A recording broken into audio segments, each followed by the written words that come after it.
Hello दोस्तों, कैसे हो आप सभी। आई होप आप सभी बढ़िया होंगे, मस्त होंगे और आपकी पढ़ाई भी बहुत अच्छे प्रकार से चल रही होगी। आज हम करने वाले क्लास ट्वेल्थ की हम क्या करने वाले, हिस्ट्री के जो फर्स्ट चैप्टर अपना हड़प्पा सभ्यता है उसके हम क्या करने वाले हैं, उसके वन लाइनर क्वेश्चंस करने वाले जो आपके बोर्ड एग्जाम के लिए वेरी वेरी इंपॉर्टेंट क्वेश्चंस होने वाले हैं। वो हम सभी प्रकार के जो क्वेश्चंस है वन लाइनर वो हड़प्पा सभ्यता चैप्टर के वो करने वाले हैं आज। तो आपको वीडियो को पूरा वॉच करना है। अगर आप चैनल पर न्यू हो तो चैनल को सब्सक्राइब भी कर दीजिए, और आपने अगर पहले वाला जो चैप्टर है उसके एमसीक्यू नहीं पढ़े तो हड़प्पा सभ्यता के वो भी पढ़ लीजिए। ठीक है, स्टार्ट करते हैं अपनी क्लास को बिना टाइम वेस्ट किए। पहला क्वेश्चन आपके सामने है, हड़प्पाई मोहर किससे बनाई जाती थी। अब तो इसका राइट आंसर क्या हो जाएगा, सिलकड़ी नामक पत्थर से हड़प्पाई मोहर बनाई जाती थी। ठीक है, ये रामबाण क्लास होगी। आप इसको, इससे बाहर कोई भी क्वेश्चन नहीं जाएगा फर्स्ट चैप्टर से, तो आपको बिल्कुल इसको आसानी से पढ़ लेना है और इसको याद भी कर लेना है। ठीक है, क्वेश्चन नंबर 2 है, हड़प्पाई मोहर पर क्या उत्कीर्ण किया गया था। तो इसका राइट आंसर हो जाएगा कि हड़प्पाई मोहर पर जानवरों के चित्र मिले तथा एक लिपि के हमें चिन्ह भी मिले हैं जिन्हें अभी तक नहीं पढ़ा गया है। यानी हड़प्पाई मोहर है उस पर जानवरों के तो क्या मिले, चित्र मिले, और लिपि के चिन्ह भी हमें मिले। अगला जो क्वेश्चन आपके सामने है 3 नंबर क्वेश्चन है। क्वेश्चन इस प्रकार आपके सामने है, आपको बहुत अच्छे प्रकार से पढ़ाई करनी है। ठीक है, हड़प्पा क्षेत्र में बसे लोगों के जीवन के विषय में हमें किस प्रकार की जानकारी मिलती है। किन पुरावस्तुओं से जानकारी किन पुरावस्तुओं से जानकारी मिलती है। पुरातात्विक साक्ष्य कौन कौन से है। तो हमें हड़प्पा क्षेत्र में जो लोग बसे थे, जो वहाँ पर लोग रहते थे, उनकी जानकारी हमें किन चीज़ों से मिलती है, कौन कौन सी चीज़ें हमें मिली है। तो क्या क्या मिले उनके, हड़प्पाई लोगों के हमें आवास मिले। आवास मतलब होता है घर, हमें घर मिले हैं। मर्द भांड मिले, मर्द भांड मतलब मिट्टी के बर्तन मिले, मिट्टी के बर्तन भी हमें वहाँ से मिले हड़प्पाई सभ्यता से। आभूषण मिले, यानी वो क्या क्या गहने पहनते थे, किस प्रकार के गहने पहनते थे, किस किस स्टाइल्स के गहने पहनते थे, वो सभी प्रकार के गहने हमें हड़प्पाई सभ्यता से मिले। औजार भी मिले हैं, हमें औजार भी मिले कि वो किस प्रकार के औजारों का प्रयोग करते थे, किस प्रकार वो औजारों के प्रयोग से जानवरों का शिकार करते थे, ये भी हमें मिले औजार भी। और मोहरे भी मिले, यानी मोहरे यानी वो व्यापार किस प्रकार करते थे, वो अपनी चीज़ों का आदान प्रदान कैसे करते थे, तो वो भी मोहरे के प्रकार में मिले। ठीक है, आपको ये भी याद रखना है। अगला क्वेश्चन आपके सामने है, वो ये वाला है। 4 नंबर क्वेश्चन है कि मिट्टी के हल्के प्रतिरूप कहाँ से मिले हैं। मिट्टी के हल्के प्रतिरूप कहाँ से मिले, तो ये हमें मिले बनावली। बनावली जगह हरियाणा में है और चोलिस्तान पाकिस्तान में है। इन दोनों जगह से हमें क्या मिले, मिट्टी के हल्के प्रतिरूप मिले। ठीक है, अगला जो क्वेश्चन 5 नंबर क्वेश्चन आपके सामने है, किस स्थल से जूते हुए खेतों के साक्ष्य में मिले। तो कालीबंगा से हमें जूते हुए खेतों के साक्ष्य मिले हैं। अगला जो क्वेश्चन है वो हो जाएगा 6 नंबर, किस पुरा स्थल से सिंचाई नहर के अवशेष मिले। तो अफगानिस्तान में सोर्तुगी जो नामक स्थान है वहां से हमें क्या मिले, सिंचाई नहर के अवशेष मिले। ये भी आपको याद रखना है। अगला जो क्वेश्चन 7 नंबर क्वेश्चन है, जलाशय या तालाब के साक्ष्य किस स्थल से मिले। जलाशय या तालाब के साक्ष्य में कहाँ से मिले, तो तालाब के साक्ष्य में धोलावीरा से मिले। गुजरात में ये धोलावीरा स्थित है, ये भी आपको याद रखना है। ठीक है, अगला क्वेश्चन आपके सामने 8 नंबर है, सिंधु घाटी सभ्यता में अनाज पीसने का प्रमुख साधन क्या था।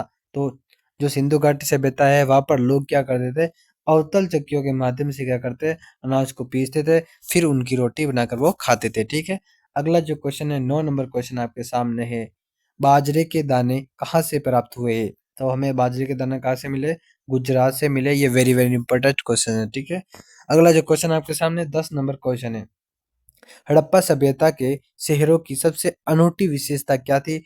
तो वो थी नियोजित जल प्रणाली। ये क्या होती थी कि जैसे इनके घर कैसे बनते थे, ग्रिड पद्धति से इनके घर बनते थे। इस प्रकार समकोण पर ये रोड काटते थे, फिर यहाँ पर क्या करते थे, इसके पास ही ये नाली निकाल देते, ऐसे नाली निकाली जाती थी और इनके पास पे यहाँ पर क्या बन जाते थे, घर बनाए जाते थे। ठीक है, तो ये सड़कों के किनारे किनारे नालियाँ बनाई दी जाती थी ताकि जो पानी है वो वेस्ट होकर फिर रोड पर नहीं फैले और वो इस नालियों के माध्यम से शहरों से बाहर चले जाए। इस प्रकार वो नियोजित जल प्रणाली को अपनाते थे। ठीक है, अगला क्वेश्चन आपके सामने है, 11 नंबर क्वेश्चन है।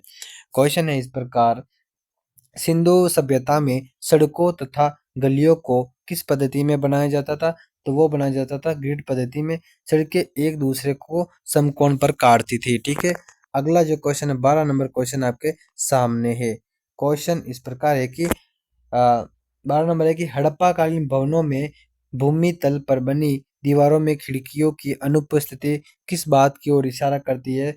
तो इसका राइट आंसर हम कैसे लिखेंगे? हड़प्पा लोगों द्वारा अपनी एकांतता को दिया जाने वाला महत्व को ही, मतलब ये है कि हड़प्पा के जो लोग थे वो ये सोचते थे कि वो एकांत जीवन जीना पसंद करते थे, यानी उनकी जो जिंदगी में कोई दखल ना दे, उनकी जाका-जाकी नहीं कर दे, इसलिए वो घर बनाते थे तो खिड़कियाँ नहीं रखते थे, ताकि उनको लगता था कि हम एकांत जीवन जिए, हमारे को कोई भी तंग नहीं करे। तो इसका आंसर यही होगा। ठीक है, अगला जो क्वेश्चन आपके सामने है 13 नंबर क्वेश्चन है। क्वेश्चन इस प्रकार है, मोहनजोदड़ो की ऐसी सार्वजनिक संरचनाएं कौन सी है जिनका प्रयोग विशिष्ट सार्वजनिक प्रयोजन के लिए किया जाता था? माल गोदाम और विशाल स्नानागार इसका राइट आंसर हो जाएगा। 14 नंबर क्वेश्चन आपके सामने है। क्वेश्चन है कि फ्योन्स क्या है? आखिर ये फ्योन्स है क्या, ये आपको बताना है। तो घिसी हुई रेत अथवा बालू तथा रंग और चिपचिपे पदार्थ के मिश्रण को पकाकर बनाए गए पदार्थ जिनसे कीमती छोटे पात्र बनाए जाते थे, उन्हें ही हम क्या कहते हैं? फ्योन्स कहते हैं। ठीक है, अगला क्वेश्चन 15 नंबर क्वेश्चन आपके सामने है। क्वेश्चन है इस प्रकार की, 15 नंबर है कि पूरी तरह से शिल्प उत्पादन में संलग्न बस्ती कौन सी थी? तो वो थी चनहुदड़ो। चनहुदड़ो जो बस्ती थी वो पूरी तरह से शिल्प उत्पादन का कार्य करती थी। अगला जो क्वेश्चन है 16 नंबर क्वेश्चन है, मनकों में छेद करने के लिए उपकरण कहाँ से मिले थे? तो चनहुदड़ो, लोथल तथा धोलावीरा से क्या मिले थे? मनकों में छेद करने के उपकरण मिले थे। अगला जो क्वेश्चन है 17 नंबर क्वेश्चन है कि शंख से बनी वस्तुओं के निर्माण के विशिष्ट केंद्र कौन से थे? नागेश्वर तथा बालाकोट है, वहां से शंख की वस्तुएं यहाँ से बनाई जाती थी। ठीक है, ओके, अगला जो क्वेश्चन आपके सामने है, क्वेश्चन इस प्रकार है कि लाजवर्त मणि का सबसे अच्छा स्रोत क्या था?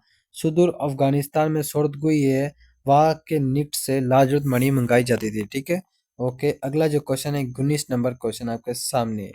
कार्नेलियन कार्नेलियन कहाँ से प्राप्त किया जाता था? तो गुजरात के बड़ौच में स्थित लोथल से कार्नेल मंगाया जाता था। ठीक है, अगला 12 नंबर क्वेश्चन है कि 12 नंबर क्या है 20 है। हड़प्पा काल में मोहर निर्माण हेतु सेलकड़ी कहाँ से प्राप्त की जाती थी? तो सेलकड़ी कहाँ से मंगाई जाती थी?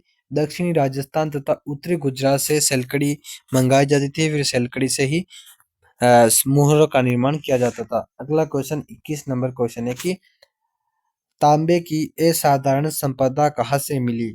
और तो उत्तर क्या लगेंगे? गणेश्वर जोधपुर सभ्यता से हमें क्या मिले थे?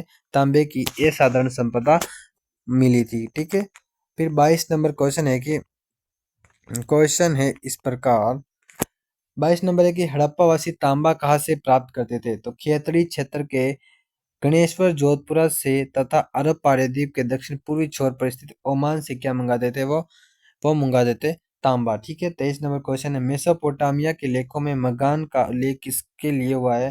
तो ओमान के लिए तांबे के एक स्रोत के संदर्भ में मगान का यूज हुआ है। ठीक है, ओके, अगला जो क्वेश्चन है 24 नंबर क्वेश्चन है कि मेसोपोटामिया के लेख में दिलमून शब्द किसके लिए प्रयुक्त हुआ है? तो बेहरीन द्वीप के लिए हमें क्या मिलता है? दिलमून शब्द मिलता है। ठीक है, अगला जो क्वेश्चन है 25 नंबर क्वेश्चन है, मेसोपोटामिया के लेखों में मेलुहा शब्द किसके लिए प्रयुक्त हुआ था? तो हड़प्पा सभ्यता के लिए शाब्दिक अर्थ नाविकों का देश है, यानी जो मेलुआ है, मेसोपोटामिया एक सभ्यता है जहां पर मेलुआ शब्द का प्रयोग हुआ। अभिलेख मिले थे, उनमें क्या मिला था? मेलुआ शब्द का प्रयोग हुआ था। तो वहां पर जो मेलुआ शब्द यूज हुआ था उसका अर्थ है नाविकों का देश। नाविकों का देश यानी हड़प्पा सभ्यता की यह बात की जा रही। ठीक है, ओके, अगला जो क्वेश्चन है 26 नंबर क्वेश्चन है, पुरातत्वविदों के अनुसार मेहलुआ का हाजा पक्षी क्या था? तो वो था मोर। मोर क्या था? मेहलुआ का हाजा पक्षी था। ठीक है, अगला जो क्वेश्चन है 27 नंबर क्वेश्चन आपके सामने है, मेसोपोटामिया के लेखों में नाविकों का देश किसे कहा गया था? तो वो कहा गया था हड़प्पा या सिंधु सभ्यता को नाविकों का देश कहा गया था। ठीक है, अगला क्वेश्चन है 28 नंबर क्वेश्चन है कि ऋग्वेद में उल्लेखित पूर्व शब्द का अर्थ क्या है? तो प्राचीन किला या गढ़ है, वो क्या कहलाता है? पुर कहलाता है। अब पुरंदर किसे कहा जाता है? पुरंदर है आर्यों के युद्ध के देवता, आर्यों के युद्ध के देवता इंद्र को पुरंदर अर्थात गढ़ विध्वंसक कहा जाता है। ठीक है, 30 नंबर क्वेश्चन आपके सामने है। हड़प्पा के समान मोहरे मोहनजोदड़ो से किस पुरातत्ववेत्ता ने खोजी थी? तो वो खोजी थी राखालदास बनर्जी को 1922 में इन्होंने ये खोज की थी। ठीक है, अगला क्वेश्चन 31 नंबर क्वेश्चन आपके सामने है। क्वेश्चन है इस प्रकार, पूरे विश्व के समक्ष नवीन सभ्यता के रूप में सिंधु घाटी की खोज घोषणा कब व किसके द्वारा की गई थी? तो वो की गई थी 1924 में जॉन मार्शल ने ही नवीन सभ्यता सिंधु सभ्यता की खोज की घोषणा की थी। ठीक है, अगला क्वेश्चन है 32 नंबर क्वेश्चन।